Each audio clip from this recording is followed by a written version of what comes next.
Genghis Khan, दुनिया का सबसे क्रूर शासक, जिसके राज में 30 कंट्रीज एक साथ आती थी। दुनिया का सबसे बड़ा एम्पायर इसने खड़ा किया था, सिर्फ मंगोलिया के छोटे छोटे कबीले वालों को साथ में मिला के। इसकी पॉलिटिकल ब्रिलियंस, इसकी राजनीतिक बुद्धिमानी, इसके वॉर इंटेलिजेंस, युद्ध कौशल के चलते इसने इस प्रकार से दुनिया को अपने काबू में किया था कि दुनिया का एक बड़ा हिस्सा मंगोल शासन के अंदर आ गया था। चंगेज खान, जिसने दुनिया में जबरदस्त लूटपाट मचाई थी, न चाइना बचा था, न रशिया बचा था, न सोवियत यूनियन बचा था। दोस्तों, इसने एक बहुत बड़े इलाके को, पैसिफिक ओशन, प्रशांत महासागर से कैस्पियन सी तक के इलाके को अपने कब्जे में कर लिया था। इसने इतने बच्चे पैदा किए, इतने अवैध संबंध बनाए उन राष्ट्रों में जिनके कमान अपने हाथ में छीन लेता था, कि आज की तारीख में करोड़ों लोगों के डीएनए में चंगेज खान का डीएनए, मंगोल डीएनए पाया जाता है। इतना क्रूर शासक था। लेकिन जिसे दुनिया क्रूर शासक मानती है, उसे मंगोलिया देश में एक स्पिरिचुअल लीडर, एक इंस्पायरिंग राजनेता के रूप में देखा जाता है। जी हाँ दोस्तों, सबसे बड़ी बात यह, चंगेज खान की जिंदगी जितनी कंट्रोवर्शियल और भयानक थी, उतनी ही कंट्रोवर्शियल उसकी मौत भी थी। क्योंकि चंगेज खान ने कह दिया था कि जहां मुझे दफनाया जाएगा, उस जगह का पता किसी को नहीं चलना चाहिए। वो जगह ऐसी होनी चाहिए कि जो सोल्जर्स, जो सैनिक मुझे दफनाने जाएंगे, उन्हें खुद की जान ले लेनी होगी, यानी कि कोई नहीं जान सकता कि मेरी कब्र कहाँ है। ऐसी इच्छा उसने जताई थी चंगेज खान ने। उसके बाद उसे एक बेहद सीक्रेट जगह में, मंगोलिया में, एक पवित्र जगह जिसे वो मानता था, चंगेज खान, बताया जाता है कि उसे वहां दफन कर दिया गया था। और उसे दफन करते वक्त उस वक्त की जो भी वैल्यूएबल चीजें थी, जो चंगेज खान ने रेयरेस्ट ऑफ रेयर, दुर्लभ चीजें अपने राजपाट के दौरान अलग अलग देशों को लूट कर प्राप्त की थी, उन सारी चीजों को वहां दफनाया गया था। वहां अकूत खजाना है, वहां बहुत सारी आर्कियोलॉजिकल इंपॉर्टेंस की चीजें हैं, ऐसे मेटलर्जिक चीजें हैं वहां पर, यानी कि मेटल्स को केमिकल्स के साथ मिलाकर कुछ इस प्रकार का वहां पर कंपाउंड बनाकर वो आर्टिफैक्ट्स बनाया करता था, और उन आर्टिफैक्ट्स की वहां पर भंडार है, ये बताया जाता है दोस्तों चंगेज खान की कब्र के अंदर। पर उसकी कब्र को उन्होंने बनाने के बाद में उसके ऊपर घोड़े दौड़ाए, ताकि वो इतनी समतल हो जाए कि कोई पहचान ना पाए कि ये मैन मेड कब्र है, ये मानव निर्मित कोई टीला है, पता ही ना चल पाए। उसके बाद उसने ये कह दिया कि यहाँ से नदियों के रुख को मोड़ दो, कि नदियां मेरे कब्र के ऊपर से बहना शुरू हो जाएं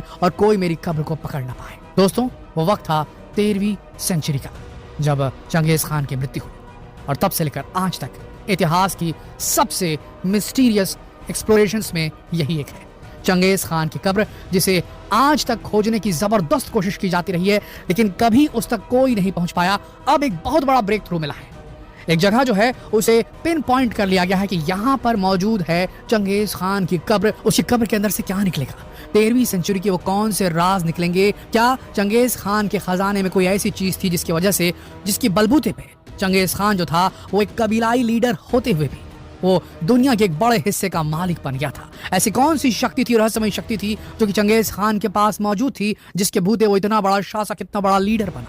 दोस्तों, ये सारे रहस्य चंगेज खान की कब्र में दफन है। उसकी कब्र कहाँ है, किस तरीके की चीजें उसमें से मिल सकती हैं, कौन सी टेक्नोलॉजी का इस्तेमाल किया जा रहा है उसकी कब्र को खोजने के लिए, जानने के लिए वीडियो को अंत तक जरूर देखें। दोस्तों, चंगेज खान एक ऐसी शख्सियत है जिसे आप दरकिनार नहीं कर सकते। जैसे कि हमने आपको बताया कि करोड़ों लोग ऐसे हैं आज धरती पर मौजूद जिनके डीएनए में मंगोलियाई जीन दौड़ रहा है, यानी कहीं ना कहीं चंगेज खान का अक्स उनके साथ, उनके डीएनए में इनकोडेड हो गया। इतना ज्यादा सहार पहुंचाया था चंगेज खान ने दुनिया में। दोस्तों, चंगेज खान को दुनिया एक क्रूर शासक के तौर पर देखती है, लेकिन मंगोलियाई गवर्नमेंट के लिए वो एक पूजनीय शख्सियत है। जी हाँ दोस्तों, उनके लिए एक स्पिरिचुअल लीडर है।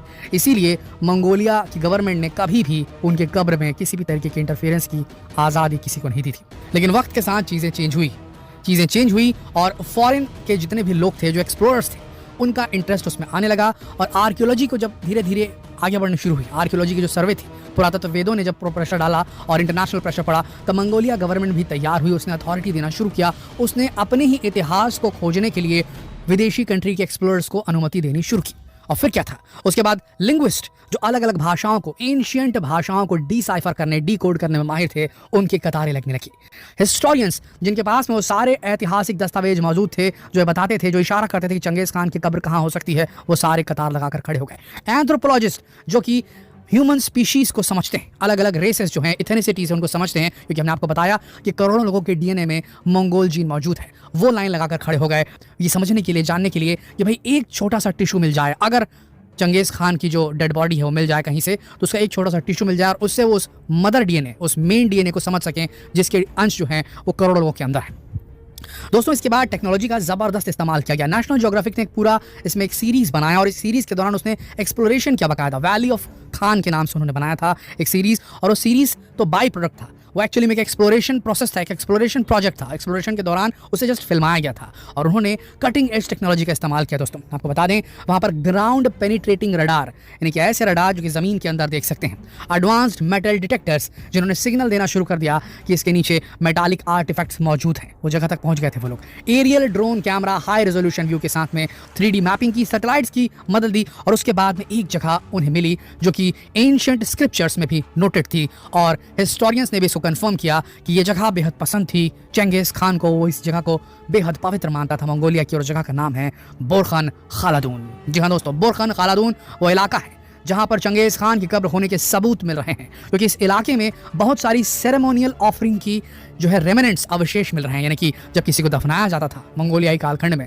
13वीं सेंचुरी में, तो जिन चीज़ों की ऑफरिंग की जाती थी, भेंट चढ़ाई जाती थी या चढ़ावा चढ़ाया जाता था, उनके अवशेष मिल रहे हैं। वहाँ पर सिंबल ऑफ पावर, मंगोलिया में सिंबल ऑफ पावर अलग अलग चीज़ें जो होती हैं वो वहाँ पर पाई गई हैं, और साथ ही में वहाँ पर पुराने हथियार पाए गए हैं। ऐसी चीज़ें मिली हैं, ऐसे गैजेट्स मिले हैं जिनका इस्तेमाल नहीं समझ पा रहे हैं, जो वैज्ञानिक है उसका इस्तेमाल नहीं समझ पा रहे हैं। उनके अंदर किस प्रकार की मेटलर्जी का इस्तेमाल किया गया है, कैसे दो अलग अलग मेटल जिनको हम आज तक एडवांस टेक्नोलॉजी के बाद भी मिक्स नहीं कर सकते, उस कालखंड में उनके पास वो तकनीक थी कि चंगेज खान के जो एक्सपर्ट रहे होंगे उन्होंने उसे मिक्स कर दिया। वो चीज़ें वहाँ पाई जा रही हैं और बेहद करीब पहुँच चुके हैं वैज्ञानिक बोरखन खालादून के अंदर से चंगेज खान की कब्र तक पहुँचने की।